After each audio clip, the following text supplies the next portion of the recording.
Telecom కంపెనీలు చేసే మోసం అంతా ఇంత కాదు. ఇది ఎంత ఎంత దారుణమైన మోసం అంటే, వీళ్ళు నెల రీఛార్జ్ అని చెప్తారు, మంత్లీ ప్లాన్ అని మాత్రం మెన్షన్ చేస్తారు అందులో. కానీ 28 డేస్ మాత్రమే ఇస్తారు. 28 డేస్ అంటే ఎంత మనకు ఎంత లాసు, చాలా లాసు. ఎట్లా అంటే ఈ లెక్క ప్రకారం చూస్తే సంవత్సరానికి మనం 12 రీఛార్జీలు మాత్రం చేయాలి. కానీ వీళ్ళు ఎంత చేపిస్తున్నారు మనతో, 13 రీఛార్జీలు చేపిస్తున్నారు. 13 రీఛార్జీలు అంటే మనం 1 మంత్ రీఛార్జ్ లాసే కదా. మరి పేదలు మన నిరుపేదలు వాళ్ళ కష్టాన్ని వీళ్ళు దోపిడీ చేస్తున్నట్టే కదా, అంతా మోసం చేస్తున్నట్టే కదా ప్రజల్ని. మరి ప్రజల్ని మోసం చేస్తుంటే మనకు తెలిసి కూడా సైలెంట్గా ఉండడం ఎంతవరకు కరెక్టు? మనం ప్రశ్నించాలి కదా, మనం ఖచ్చితంగా ప్రశ్నించి తీరాల్సిందే. ఇప్పుడు 3GB data, 2GB data, 1GB data అని మనకు ప్లాన్లు ఇస్తున్నారు. అది 24 అవర్స్కు రీసెట్ అవుతుంది. అంటే రాత్రి 12 అయింది అంటే మాయమవుతుంది అది. మరి మనం వాడని డేటా, మిగిలిన డేటా వాళ్ళు నెక్స్ట్ డే యాడ్ చేస్తున్నారా? చేస్తలేరు. మరి ఆ మిగిలిన డేటా ఎడిపోతుంది, కంపెనీ వాళ్ళు తీసుకుంటారు అది. మరి అది కూడా లాసే కదా. మనం రీఛార్జ్ పెట్టాలి, రీఛార్జ్ చేయాలి, మనం పెద్ద మొత్తంలో రీఛార్జ్ చేయాలి, మళ్ళీ ఇన్కమింగ్ నెలనే వస్తుంది, అవుట్ గోయింగ్ నెలనే వస్తుంది, ఓటీపీలా రీఛార్జ్ చేసిన నెలనే వస్తుంది. మనకు ప్రతి విషయంలో లాసే అవుతుంది. మరి ఇది మనం ప్రశ్నించాలి కదా. మనకు ఇప్పుడు సాధారణ ప్రజలు మారుమూల వాళ్ళు డైలీ సంపాదించేది 300 నుండి 500 వరకు సంపాదిస్తారు. ఈ రీఛార్జ్లో 350 అంటే 349 తీసుకుంటారు. మరి అందులో నెలకు 349 తీసుకున్నప్పుడు వాళ్ళు రీఛార్జ్ కరెక్ట్ తీసుకున్నప్పుడు 1 మంత్ కరెక్ట్ ఇవ్వాలి కదా, ఇస్తలేరు. 28 డేస్ మాత్రమే ఇస్తారు. ఎందుకు? వాళ్ళ ప్రాఫిట్ తీసుకుంటారు, కంపెనీ వాళ్ళ ప్రాఫిట్ తీసుకుంటారు. మరి మనం ఒక 1 మంత్ రీఛార్జ్ ఎక్స్ట్రా చేయాలి, మళ్ళీ ఇన్కమింగ్ ఉండదు. ఇన్కమింగ్ ఖచ్చితంగా ఉండాలి కదా మనకు. ఇప్పుడు రీఛార్జ్ చేయకపోతే ఇన్కమింగ్ ఉండాలి కదా, ఇన్కమింగ్ ఉండదు, కట్ చేస్తారు వాళ్ళకి అంతే. మరి ఈ విషయం మీద అసెంబ్లీలో కానీ ఎక్కడ వాళ్ళు ప్రశ్నిస్తలేరు, మన పాలకులు ఎవరు ప్రశ్నిస్తలేరు.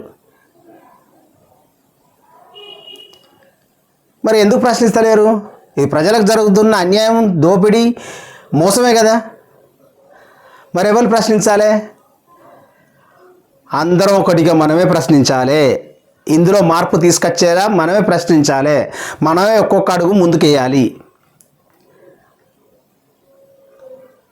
ప్రశ్నించి తీరాల్సిందే. ఇది మనకు జరుగుతున్న అన్యాయం, దోపిడీ, మోసం. ఈ టెలికాం కంపెనీలు మనల్ని అందరినీ మోసం చేస్తున్నారు, దోపిడీ చేస్తున్నారు, నిలువు దోపిడీ చేస్తున్నారు. మరి వాళ్ళు అట్లా నిలువు దోపిడీ చేస్తుంటే మరి మనం ఎందుకు ప్రశ్నించకూడదు? ప్రశ్నించాలి కదా. మన పాలకులు ప్రశ్నించాలి, ఎంపీ, ఎమ్మెల్యే, సీఎం ఎవరైనా ప్రశ్నించాల్సిందే. ఇది మనతో పాటు ఇంక్లూడింగ్ వాళ్ళకు కూడా కదా వర్తిస్తాయి కదా. మరి ఇంతవరకు అది ప్రశ్నించకపోవడం ఏంది? ఒక్క రాఘవ చద్ద గారు మాత్రమే ప్రశ్నించారు ఈ విషయంలో. అతనికి ఫుల్ సపోర్ట్ ఉంది పబ్లిక్ అంతా. కొన్ని మిలియన్ పబ్లిక్, కొన్ని వేలు, మిలియన్, లక్షలల్లో అతనికి సపోర్ట్ ఇస్తుండ్రు. అతను ఒక్కడే ప్రశ్నిస్తే చాలదు కదా. మనం కూడా ఆయనకు సపోర్ట్ చేయాలి కదా, ప్రశ్నించే వాళ్ళకి సపోర్ట్ చేయాలి కదా. ఎవరైతే ఇట్లాంటి అన్యాయాల మీద ప్రశ్నిస్తారో వాళ్ళందరికీ సపోర్ట్ చేయాల్సిందే, మనం చేసి తీరాలి. ఎందుకంటే మనకు జరుగుతున్న అన్యాయాన్ని, దోపిడీల మీద వీళ్ళు ప్రశ్నించే ప్రతి ఒక్కరికి మనం సపోర్ట్ చేసి తీరాల్సిందే. దారుణం కదా ఇది. పేద ప్రజలను నిలువున ముంచుతుండ్రు వాళ్ళు. మరి ముంచే వాళ్ళని మనం ప్రశ్నించే హక్కు మనకు ఉంటుంది కదా. మనకు ఇప్పుడు మన ఇండియాలోనే చాలా నెట్వర్క్లు ఉంటాయి. ఎందుకు? వాళ్ళకు మన ఇండియాలో బాగా బిజినెస్ అవుతుంది. మరి మన ఇండియాలో బిజినెస్ అయినప్పుడు మనం కూడా మన హక్కులో మనం కాపాడుకోవాలి కదా. ప్రశ్నించడం అంటే ఎదిరించడం కాదు. ప్రశ్నించడం అంటే ఎదిరించడం కాదు, మన హక్కుల్ని మనం తెలుసుకోవడం, ప్రజల హక్కుల్ని ప్రజలకు తెలియజేయడం, అంతేగాని దీన్ని ఎదిరించడం అనరు. మరి మన హక్కులు మనం తెలుసుకోవాలి కదా. రీఛార్జ్ ఎవ్రీ మంత్లీ అని మెన్షన్ చేస్తారు, మరి 28 days మాత్రమే ఇస్తారు. కథం టైం కాగానే టక్ కట్ అయిపోతుంది. ఇంకా దానికి 3 రోజుల ముందు నుండి అలర్ట్ మెసేజ్లు ఇస్తూనే ఉంటారు. మళ్ళీ ఒకరోజు ముందు మనం రీఛార్జ్ చేసుకుంటాం. ఇప్పుడు 28 days 28 days అంటారు కదా, వాళ్ళు మంత్లీ అంటారు కదా, కానీ 28 days ఇస్తారు కదా. అందులో మనం 27 daysకే రీఛార్జ్ చేసుకుంటాం. అంటే ఇట్లా కూడా ఒక 1 day యాడ్ అవుతుంది వాళ్ళకు. పైగా మనం యూజ్ చేయని డేటా రాత్రి 12 అయిందంటే కథం మాయమవుతుంది. అది కూడా వాళ్ళకు లాభమే. అంటే ప్రతి విషయంలో వాళ్ళే లాభపడుతున్నారు, ప్రజల్ని మోసం చేస్తున్నారు. దీని మీద మనం ప్రశ్నిద్దాం, ప్రశ్నించాల్సిందే, ప్రశ్నించి తీరాల్సిందే. ప్రజలు తెలుసుకోవాలి. ఇట్లాంటి అవేర్నెస్ వీడియోలు చూడండి, 10 మందికి తెలిసేలా చేయండి, తెలియజెప్పండి.